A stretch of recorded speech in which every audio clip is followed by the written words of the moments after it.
You're listening to Heart with Saima, the podcast show for people searching for that courageous person within us who wants to be inspired by listening to stories of ordinary people doing extraordinary things. I'm Saima Dillon, your host. Thank you so much for taking the time out of your day to be here. Let's dive right in. My guest today, Nancy Barrows. She has more than 20 years experience working as a speech-language pathologist, focusing on the area of social cognition. She's passionate about her work, which helps individuals connect meaningfully with others and build community by strengthening communication skills. This show talks about Nancy's journey as she experienced sexual trauma from a very young age. So the content is going to be, I would say, heart-wrenching. And it might not be for children. Having said that, without waiting anymore, I'm going to add Nancy to the stream. Hey, Nancy, welcome to Heart with Saima. And of course, as we start our show, we have my dog Teddy barking in the background and going crazy. But as they say, no matter what happens, the show must go on. So Nancy, I'm going to hand over the screen to you, and I'm going to let you do an intro about yourself and share whatever you would like to. And then as you come back, we will jump into the show. Go ahead.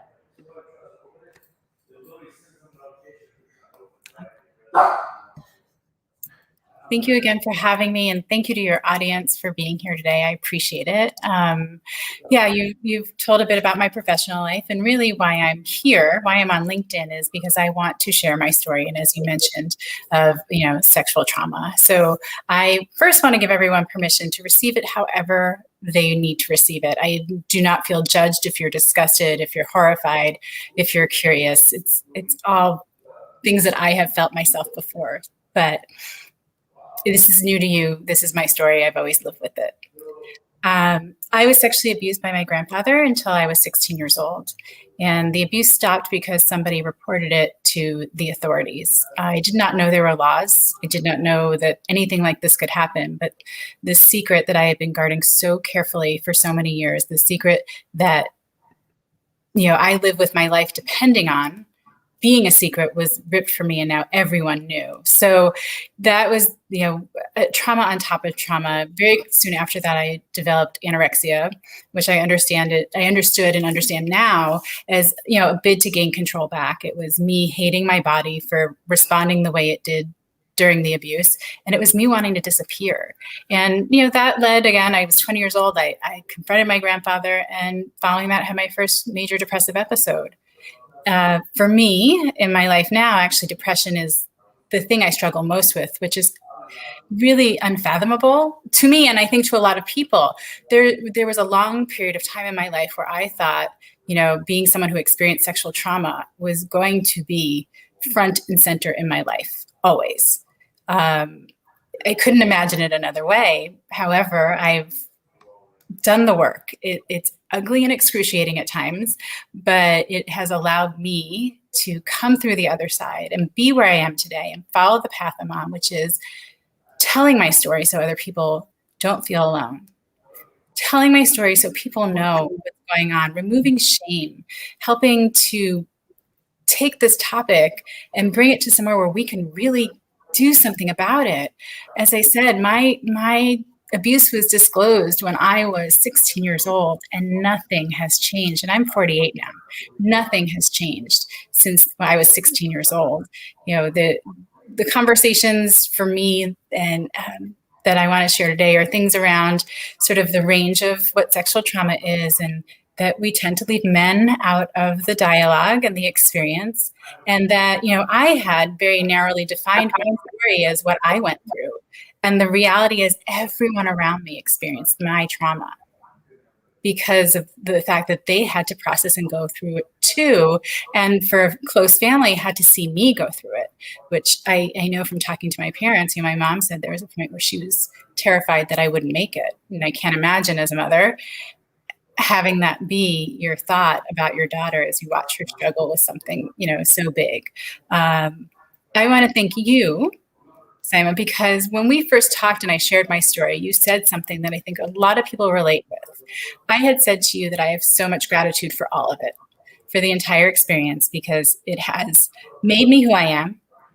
It has allowed me to be someone who can speak comfortably and give hope to people. Listen, I was there. I was where I thought I would never make it. I thought I was broken beyond repair. And I can sit here today and say, it doesn't have to stay like that forever.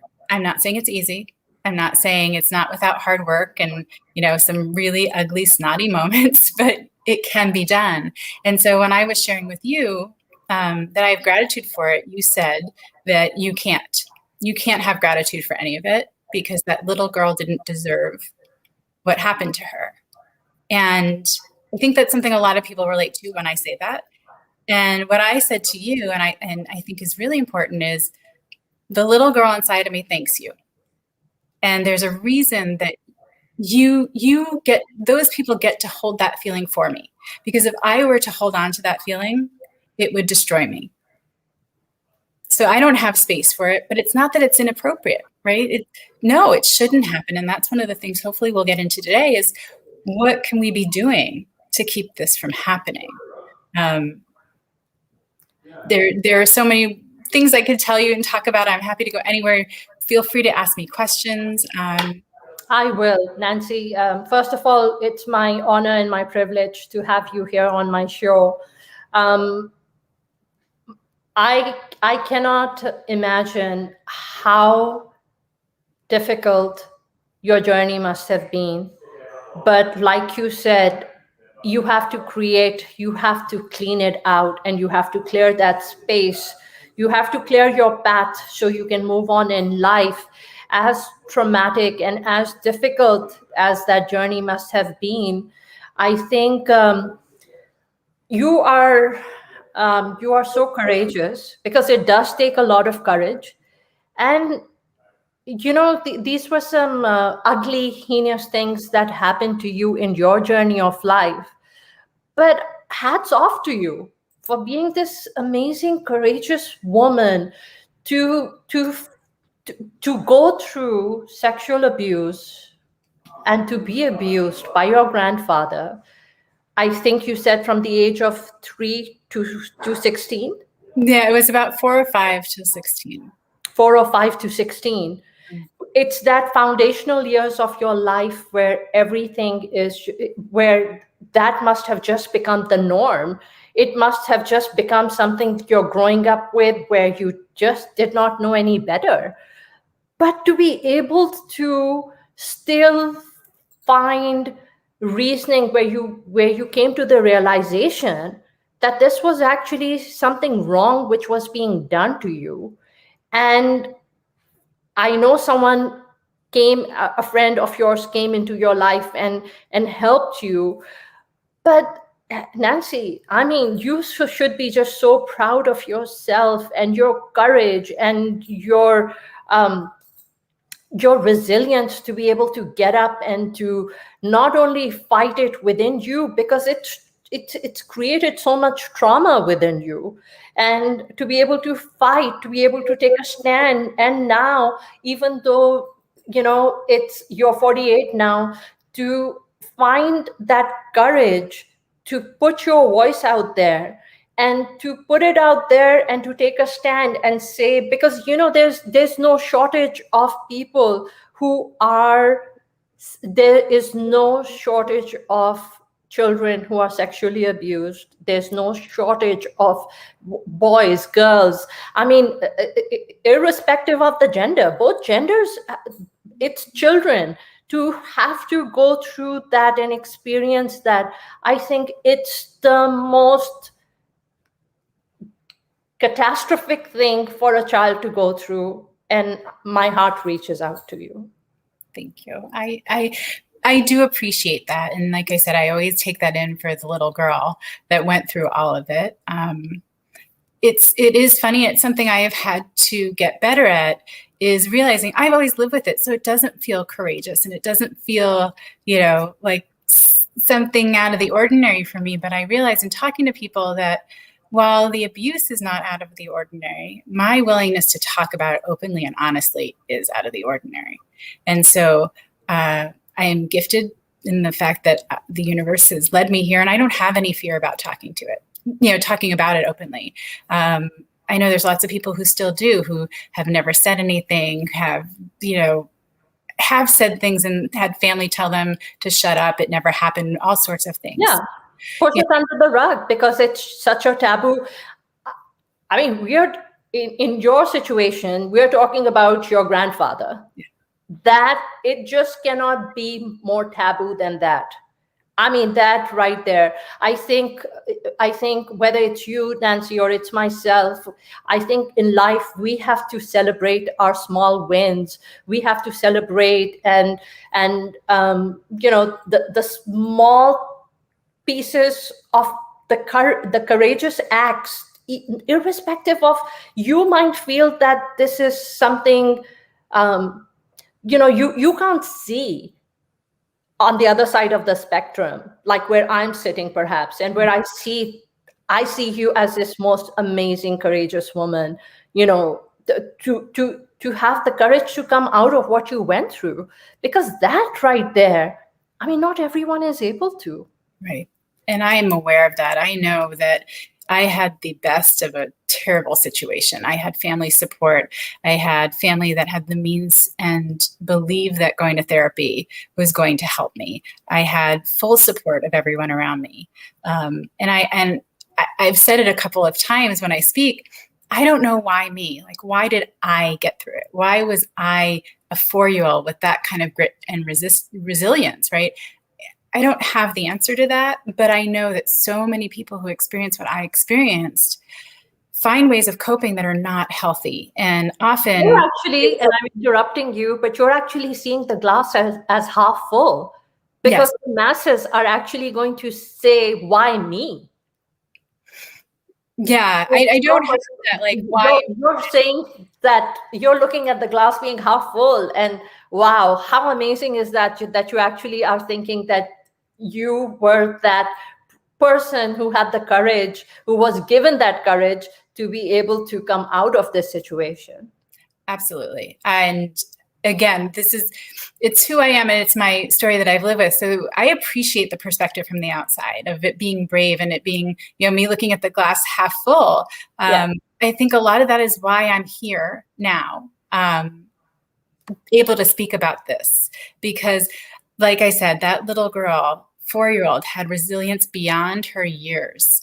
And I think that 4-year-old, that 5-year-old, 6, 7, 8, all the way through 16, because what that younger version of me did was make sure I made it to where I could deal with it, where I could handle it, where I could start to process it. That was her goal, was to survive.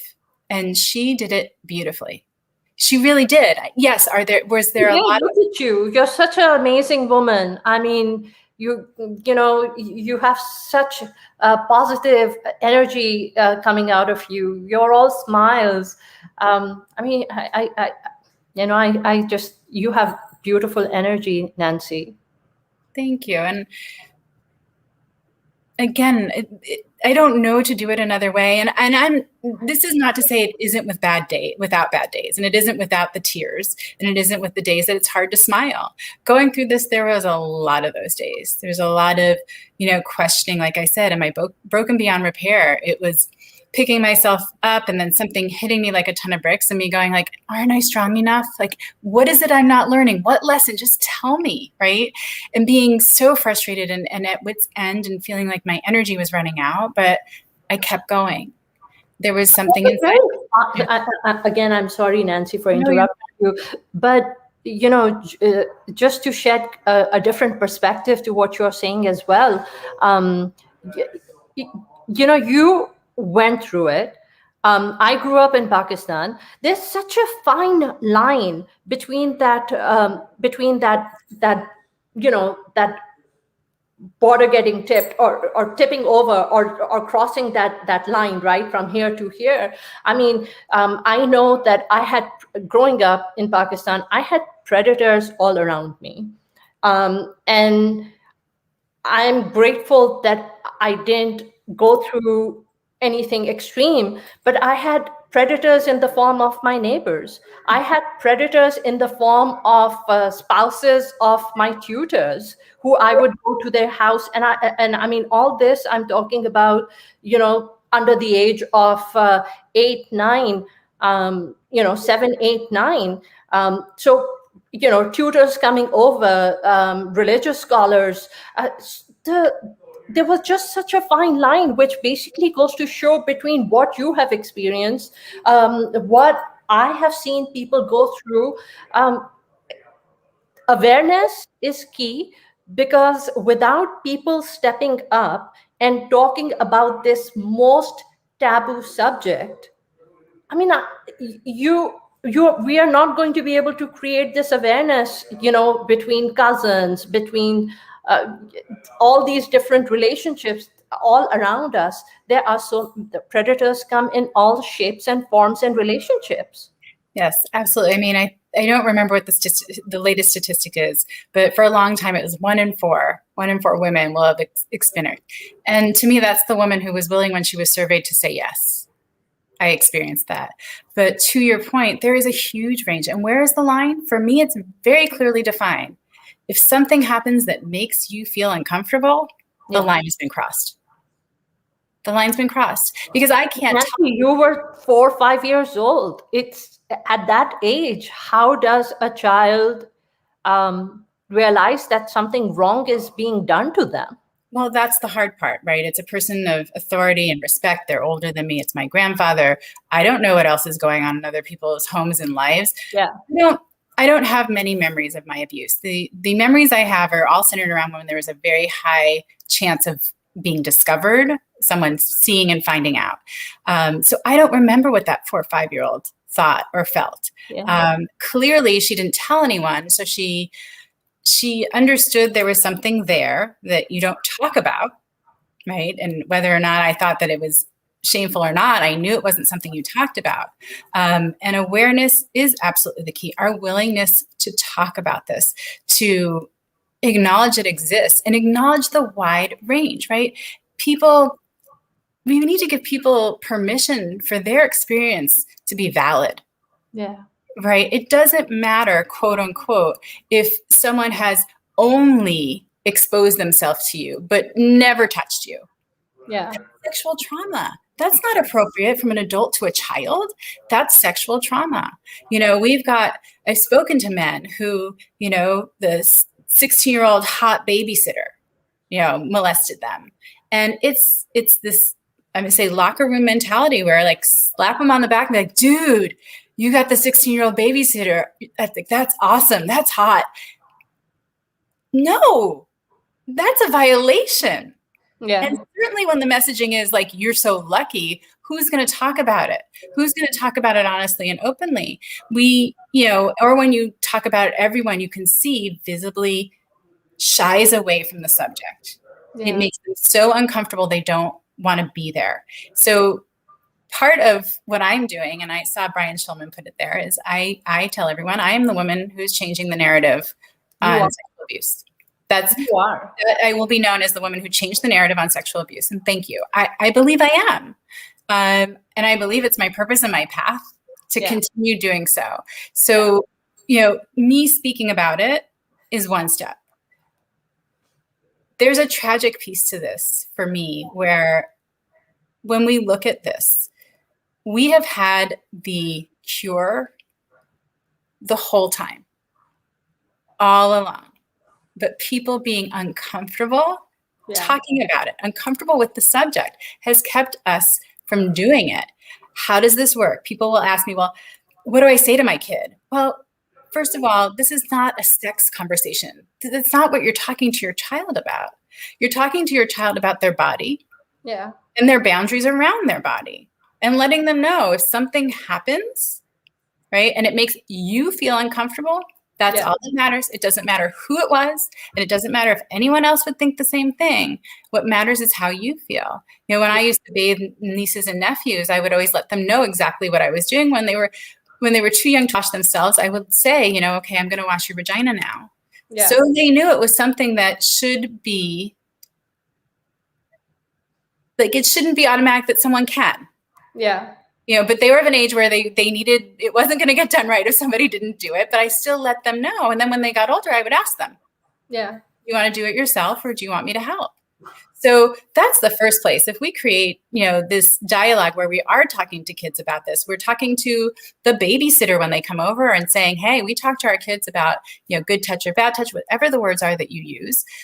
So if they were to come to you, please receive it with love, receive it with, you know, a place of being like, it's okay. And mommy, we'll tell mommy and daddy when they get home, I love you. You're so brave, right? If we hold up our end of the bargain and we create that space. So when somebody who's experienced it, whether now as an adult or as a child, and, you know, now someone as a child that might have, you know, something happening or just have something happen in the future, if we create that space and we hold it, and we really protect that space is what it's going to be. We're not going to judge. We're going to let the person know they are still loved. We're not going to question them. We're going to thank them for being honest with us. Thank you for sharing with us. Your child. Well, and that's the whole thing, is like, we have to hold up that end of the bargain, right? And we have instill in them, make them feel comfortable that, you know, since like the time they are born, make them feel comfortable that, you know what, if anyone touches you, it is wrong. It is, if anyone touches you, come and let me know. You know, if you just have this open communication, open dialogue, like you said, so that they are comfortable coming to you and telling you. And then when they do tell you, you trust them and you believe them and you put their well-being above every other relationship. And it's funny, as a parent, that's what you do, right? I mean, it's a choice you make when you have children to wear your heart outside of your chest. And most parents do make their child the priority above everything else, but somehow on this subject, you know, the child is not prioritized, especially if it's a family member or someone's boyfriend or girlfriend or, you know, husband, wife. Because men and women are both abusers. It's not just something that's done by women. It's not something that happens only to girls, and boys are experiencing this too. And we need to open to that. Statistics are really high, even with boys. Yes. And I think right now, as hard as it is for me to speak about it, I think it's even harder for boys and men to say something, because there is this attitude of, you know, like, I don't know, like, you should be happy, like, you should be grateful, like, you won the lottery that something like this would happen. And especially, you know, the narrative then changes again if they were abused by a man. Yeah. And it's, you know, it's really there. Like I said, there's a huge difference. And it's not just men, it's not just women on both sides. It's not just boys and just girls on both sides. And certainly, I mean, for people who are gender neutral or fluid, it doesn't matter, girl, boy, gender neutral, fluid, as a human being. Absolutely. Irrespective of the gender. I mean, nobody has the right to ruin. I mean, you were 4 or 5 years old, and now you are 48. You've pretty much spent your whole life either in that space where you were experiencing trauma and then trying to get yourself out of trauma, and then finding the courage to rebuild yourself, and now taking a stand against that trauma and you know, putting it out there and creating awareness, being that catalyst in bringing change, being the catalyst in letting people know that this is something that happens a lot more than we are ready to talk about, but it happens to, like you said, 1 in every 4 children experience it, and that's just horrific. Yeah. And there's always like, people will think, well, I don't know anyone that's been abused. And I will counter that with, you definitely know someone. You just don't know that was their experience. You don't want to talk about it. Right. And you, I mean, nobody knew for 16 years because my life depended on keeping that secret. From the outside, I looked good, really good. I mean, I talk about where I was in high school. I was president of my class and captain of the volleyball team. And I did, volunteer work for, American Cancer Society. And I had friends and I was social. There was no reason to look at me twice. And that's exactly what I wanted.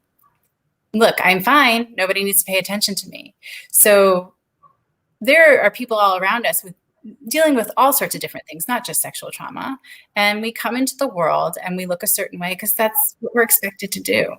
Right? You carry that burden in silence. I think it's changing. Those facades and the fake, relationships and just, that exterior, everything has to look perfect and immaculate, right? And nobody knows what's happening behind closed doors, and nobody knows what trauma other people are going through. But it takes a lot of courage to be that, be that person, who's ready to say, hey, you know what, my life is imperfect and this is what I've experienced. And let's do something about it. Let's bring change. My life absolutely is imperfect. And in a weird way, I don't ever want it to be perfect because it means that I've stopped growing or my awareness has disappeared about what's going on with me and in my life. But thank you, Michael, and thank you, Brian, and thank you, Katie J. I've seen your comments and you guys are amazing. Now I forgot what I was saying, but it's okay. How about going back then? Yeah, my life isn't perfect. And I think it's really important for people to know that. I can show up here all happy, great, I've made it through. And I would have been the person I hated when I was younger. Like, well, you're fine. You don't know, you're fine. You don't know what it's like being in the middle of it. Well, actually I do. And that's why I'm here. Some of the greatest value to my story is talking about the ugly middle parts. I have said many times, and it's hard for people to hear, and they're sort of like mind blown that my body did exactly what it was built to do. Every cell in my body knew what to do. Sexual touch, pleasure. But it's not what I wanted. It didn't feel right. And so there's one layer already. One layer that I carried forward and had to heal. But this idea that we're not going to talk about the in-betweener, when going through things and I literally would cry myself to sleep on the floor, or the fact that even recently I realized I was married to a great guy and through no fault of his or mine, I recreated my abuse relationship on an emotional level. I lost my voice. Yeah. My needs didn't matter. I really just wanted to keep him happy. And so mental wellness is not this thing where you get there, right? You get well and healthy and you feel stable and balanced and you have tools that you can use out in the world. And someone hands you a certificate or a plaque and you hang it on the wall and you walk away and you're like, yep, did that, good, done. It's not. It's something you do daily. It's something that you engage in. Part of your lifestyle and your daily, everything has been impacted, right? Because you are impacted. Your whole being, right, is impacted and devastated, and it's you building and putting those bits and pieces together. But Nancy, let's go back a little bit to when you were 15, 16. What was that phase? What was that age when you started realizing that your abuse, there was something wrong, that something wrong was happening? There was a wrong relationship with your grandfather. What was that point where you started realizing that there was something wrong and something needed to be corrected? I would say it was when my peers we were starting to be at that age of sexual maturity, right? And being interested in boys and girls and, that place of now starting to explore and having conversations with peers and them talking about things, their first kiss or whatever, their first, even their first time having intercourse, that was later. But I realized that my answer to everything was very different than theirs. Nobody had the same answer as I did. Were you receptive to boys approaching you or to go into a relationship with someone? Different to different degrees at different times in my life. It was all very scary to me when I was in high school, but I was trying to look the part. So I would date. I'd never had a serious relationship. I was able to avoid that. It's pretty easy. You can self-sabotage, or you can, and then as I moved through and was a little older, and about 18, 19 years old, was when I first sought out therapy for myself. I had been in court-ordered therapy when I was younger, but I sought out therapy for myself because I realized that what I wanted. What do you mean by in court-ordered therapy? Oh, so when my abuse came out, and there are laws against it and trials and, all sorts of things that happen. Before anything really got started, I had, I think it was 6 or 8 sessions of court-ordered therapy. The court said, this is a legal binding agreement.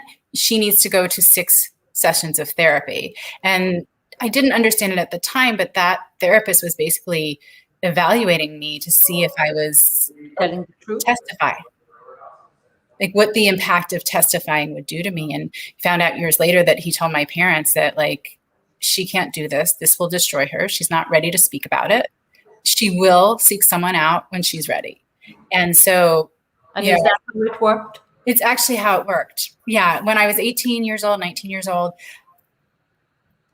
I allowed myself to fully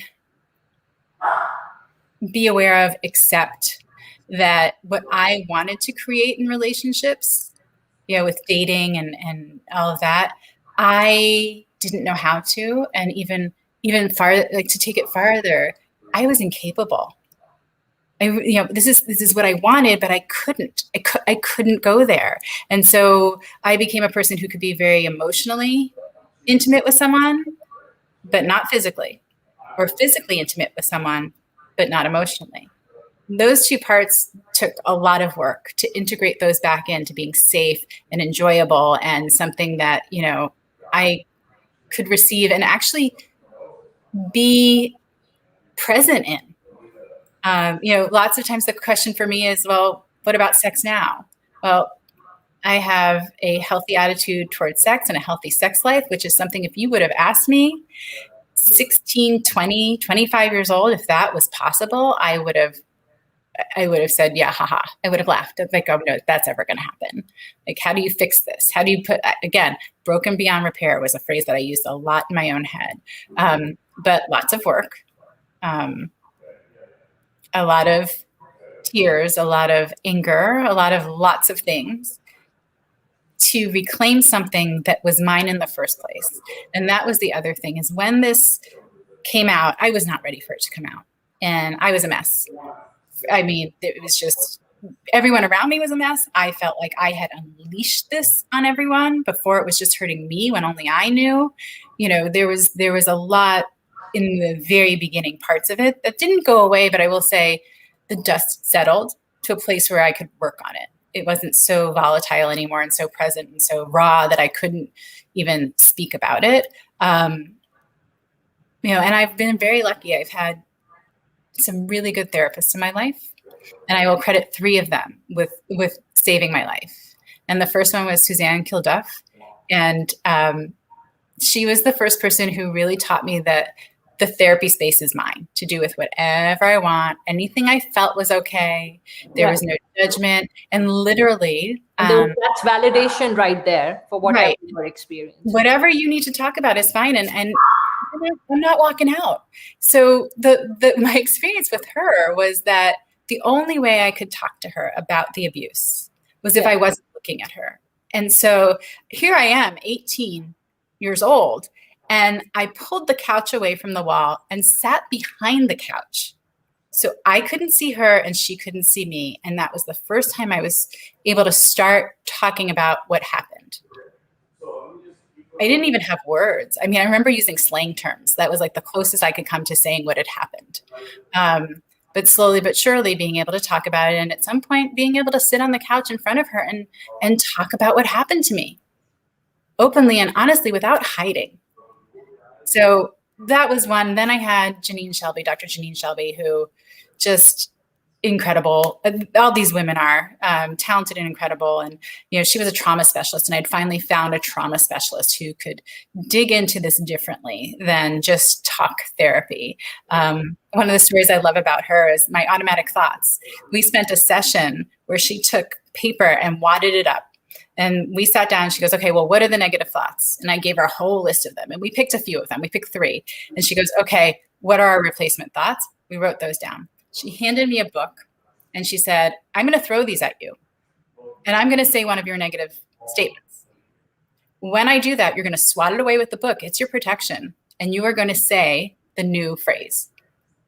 And literally she threw wads of paper at me till she was out of breath. And so was I, because I was knocking them out of the way. And the first time she did, I was like, pause, very weak, like, I'm worth it, whatever. But by the end, I was hitting the paper away, and those things were coming to me dramatically and quickly. And so she started to shift my inner talk. She started helping me look at all the different voices that were there and come to the realization that I was lacking a cheerleader. Nobody in my head was rooting for me. Nobody was on my side. And then the last person that I did work with that was really, again, transformative for me to get to where I am is Jessica. Why can't I think of Jessica? Jessica Oifer. And she introduced me to mindfulness and meditation. And she introduced me to EMDR, which allowed me to process things. Hi, Raquel. That's my bestie.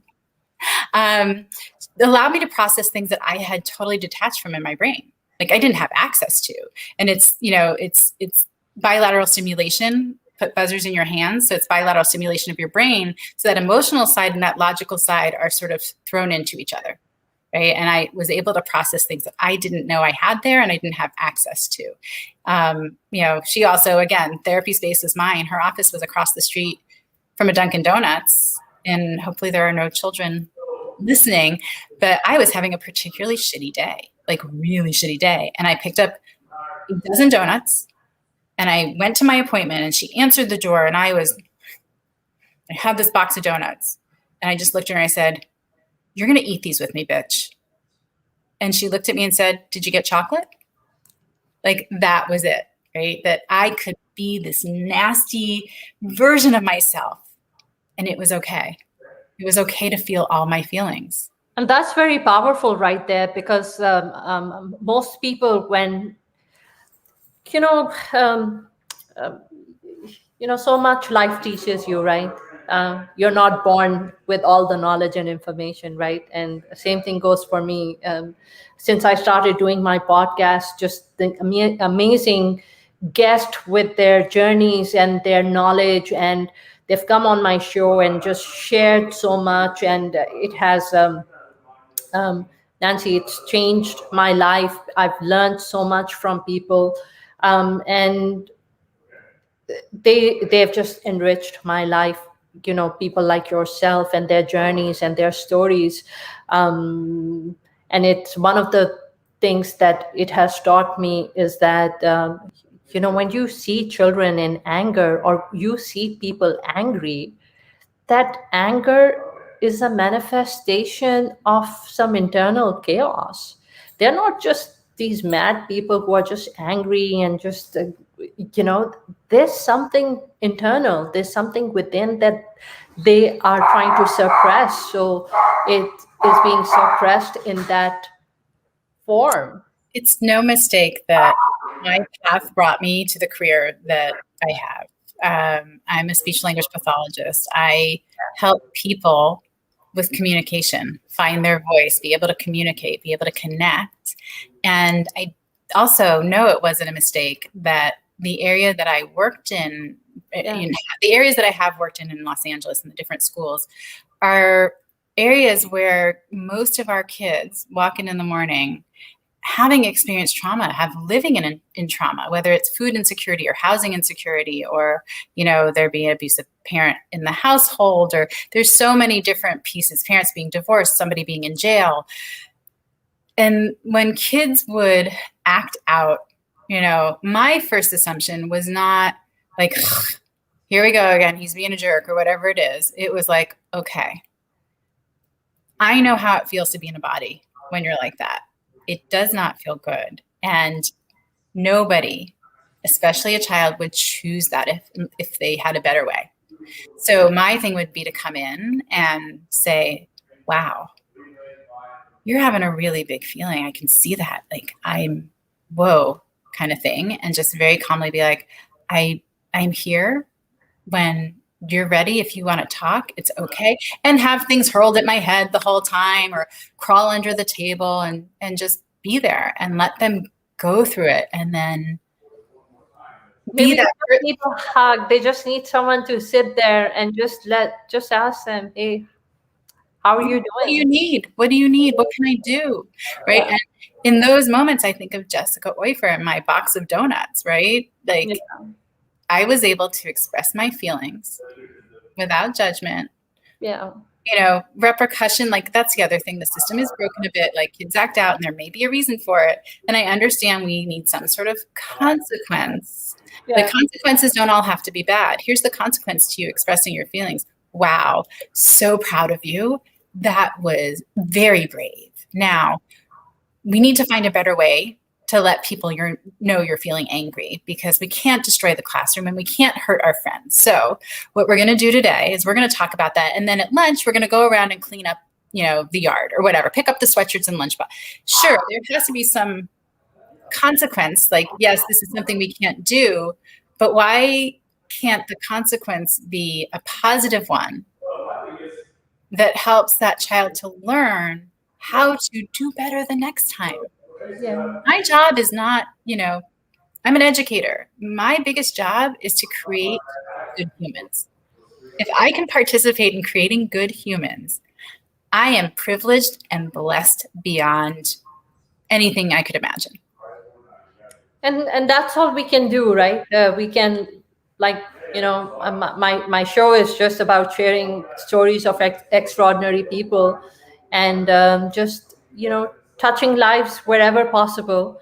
And I think when we spoke last time, I was telling you that I was just overseas and I just got back, and I don't really look at the numbers. I don't really look at how many, who's commenting or not. I just am focused, like, how can we touch lives? How can we bring people on who have something to share? And you here, sharing your journey and your story is going to just,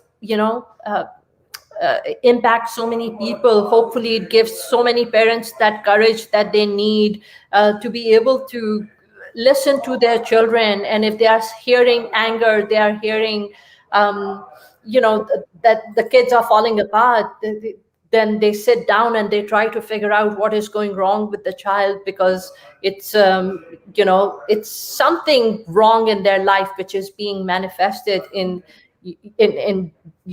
different ways, whether it's anger or, different forms of withdrawn, or, changes in personality. And certainly with my parents, I was a very obstinate child. And it is my personality to be stubborn. Again, another thing that's gotten me through this is, don't tell me I can't. Like I think I started to say early and didn't. It finally came to me, and what drove me through is, I'm not giving my grandfather another minute of my life. Like, I'm done. It stops here. I refuse to allow him to continually traumatize me, to continually abuse me. So I need to roll my sleeves up and do the work. So this being stubborn with, my family, I can see it as a way that I was trying to say, like, I'm hurting. It's funny because my mom and I will have conversations, and she used to say, years and years ago, and that she always loved me because I was her child, but she didn't like me very much until I was in my teens, and she wouldn't have chosen to spend time with me because she and I did not she said one thing, I said the other. And again, I think it was also without her realizing at that time. Well, that's what she says now. She understands it so differently. She goes, now I understand. Now I know why you were like that. Now her realization. And again, it wasn't only me that went through. It was everyone around me that went through my trauma with me. But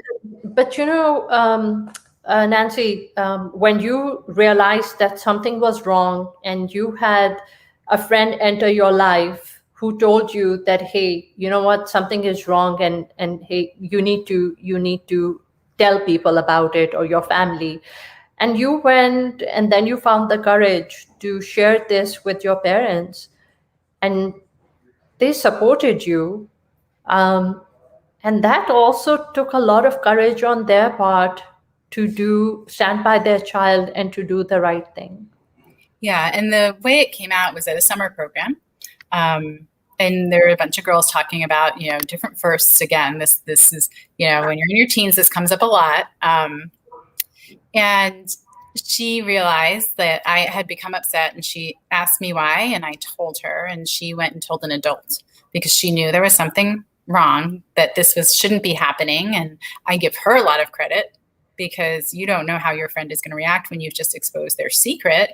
And was she the first person in your life that you had shared that secret with? I had shared it with someone prior to that.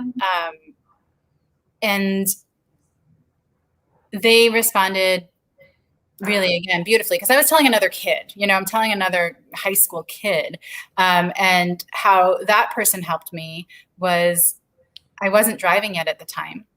And so anytime I would have been home alone with my grandfather, that wasn't going to happen. So after school, he would pick me up and we would go, I don't know. I remember going to the soccer field and doing my homework on the soccer field and stuff, just so I would not be in the environment. He was sort of looking out for me that way. Is that what it was? Your grandfather used to pick you up from school? No, but I'm the youngest grandchild. Mm-hmm. And so whether they were visiting us or we were visiting them, I was often left behind because I was the baby and everybody went. Or when they would visit our house when I got older, the thought was, well, grandpa can watch her, we can go out, kind of thing. So I was okay to, like, my mom. It's a very natural thought. Right, exactly. He can be here watching her. So that it sort of was, there were opportunities for him. Yeah. There were. Yeah.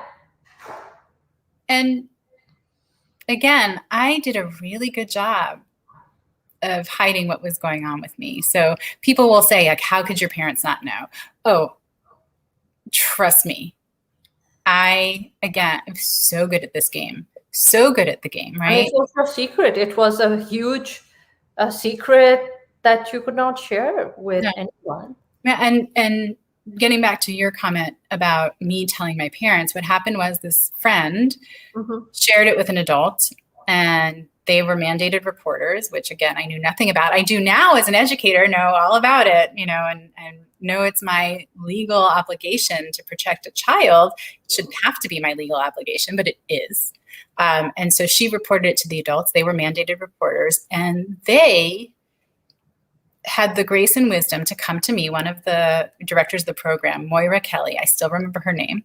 She came to me and explained that my parents would have to know that this is what was happening, why it was happening, and what her responsibility was. And she gave me the choice. And again, someone who needed control, or, being given a choice was a blessing, because she said to me, I can call your mom and dad and I can tell them, or you can. And in that moment, without hesitation, I said, no, I'm going to do it. I felt they needed to hear it from me. They needed to be able to hear my voice.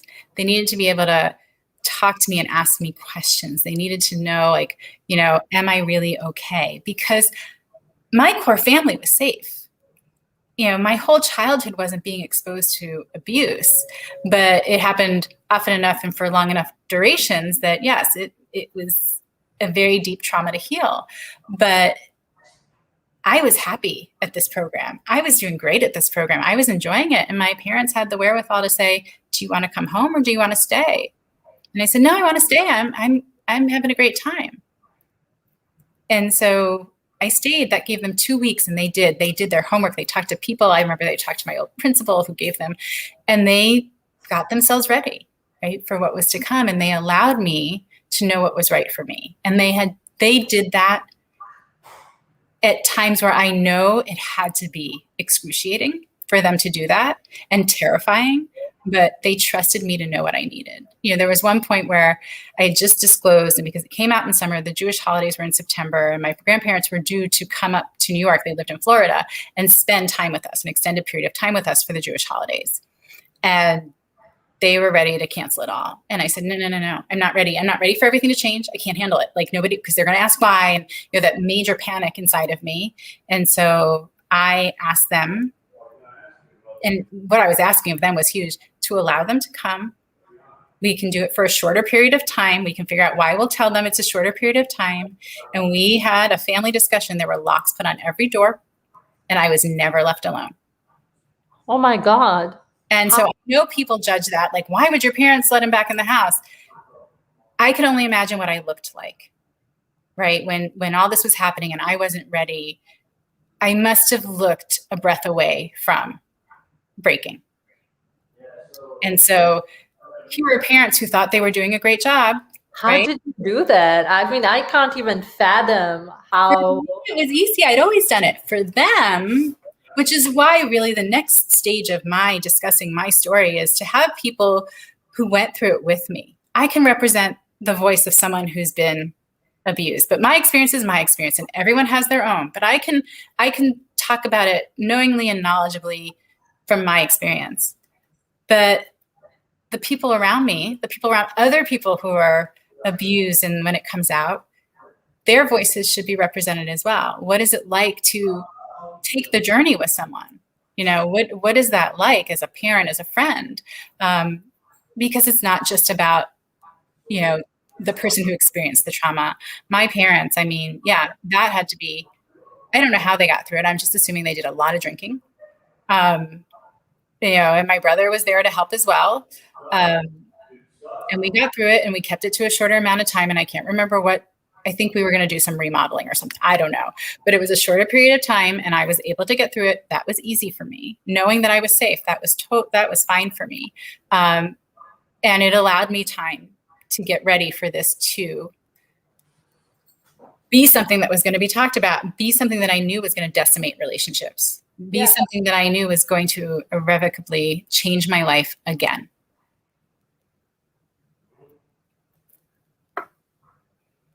Wow.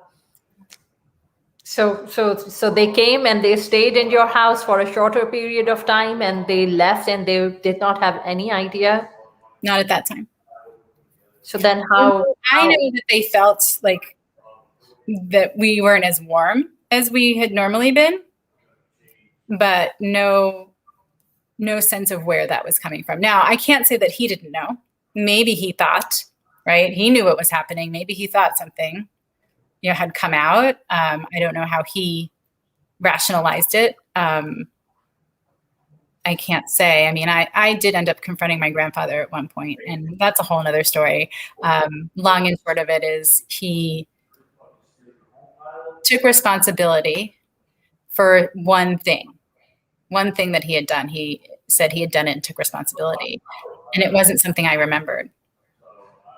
It wasn't an event that I remembered. And that, again, that led to my first major depressive episode. There's a lot more in that story, but, the reality is, just because he took responsibility, it didn't afford me the opportunity to unpack my shit on his doorstep. All of the maladaptive coping behaviors, all of the body reactions, all of the trauma response things that my brain beautifully created to make me survive, to make sure I survived, still happen, right? So it's not my fault.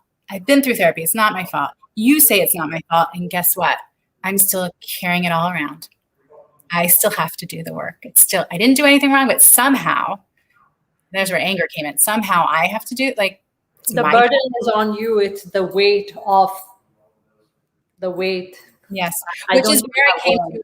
I'm not giving him another minute, right? No. This is where I have to really start doing the work, because I'm not carrying this with me any longer. It is not mine. Yeah.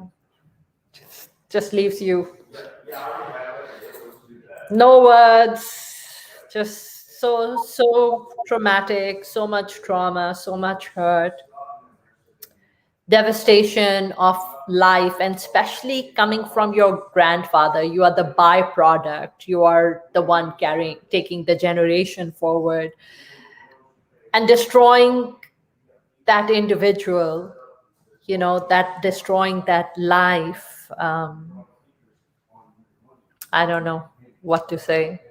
But Nancy, we are in the last 3 minutes of the show, and I feel that we have just scratched the surface.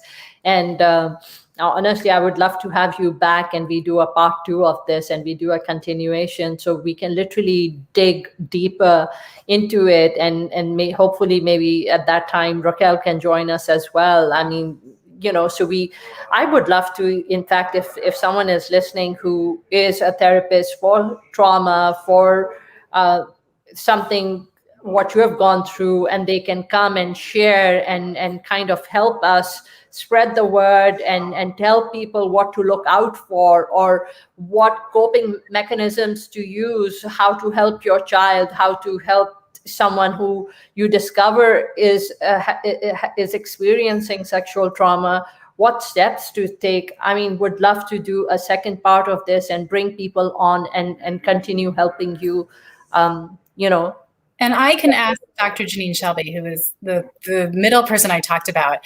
When I started talking about my abuse, I contacted all 3 of those women and just gave them a heartfelt thank you, and wanted them to know where I was, right? Because as a therapist, your patient leaves and you don't know what happens in the journey unless they tell you.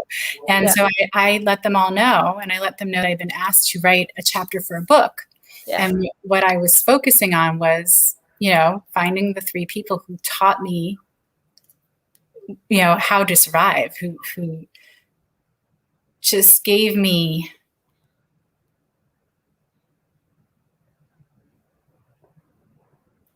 it's not, I can't even say what it is. They brought me to a place where some hope. Yeah, some hope, and that real change happened. Like, if real change can happen, okay. So I have talked to her, and we have gone through the ethical obligation. It's been long enough since she treated me as a patient, and I'm more than happy to ask her if she could be here. And I do that because, I mean, you know what, I can do anything. I can prolong this show and we can continue going, but I think I would rather we do a part 2 of it, where, we break this right now, and then we do a part 2 next month, and we bring some resources and some tools, so that not only are we spreading your word, and we actually provide some solutions. Right, and some real-time resources to do. I think that's perfect, and I'd be honored to do it. Honestly, there's a lot to digest just in this hour. And giving this time for people to discover it and listen to it, I think is important. Because the people who listen to this may then look for that second episode, because there's information they need or something they need to hear.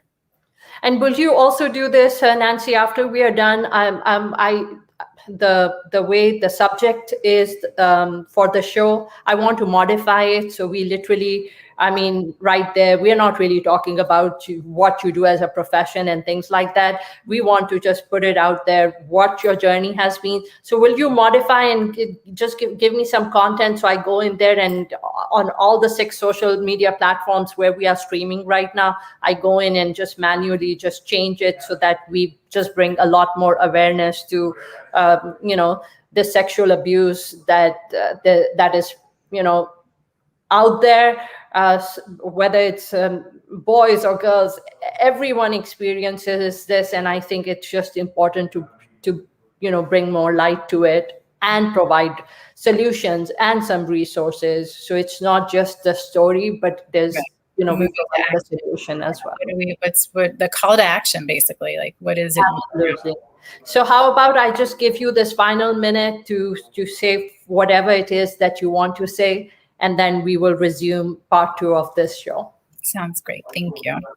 And as always, I want to thank you. I have gratitude for the people who engage in these conversations and are willing to broach these topics that are taboo, because that's what it's going to take. We need to be talking about it. We need to be willing to tolerate our discomfort so that this no longer has to be a secret and a shameful thing. And to anyone who's listening, wherever you are in your journey, if you are the partner of someone, parent, sibling, friend, I just want to give you hope that it gets better. And I know that's a hard thing. Even if someone would have told me when I was in the middle of it, that it was going to get better, it could get better. I don't know how much I would have been able to take that in, but I'm going to say it so that I plant that seed for you. And also, I know that my contact information will be made available. And if you want to reach out, I'm more than happy to talk. I'm not a therapist. I can't provide any of that. What I can provide is an ear and someone who really understands.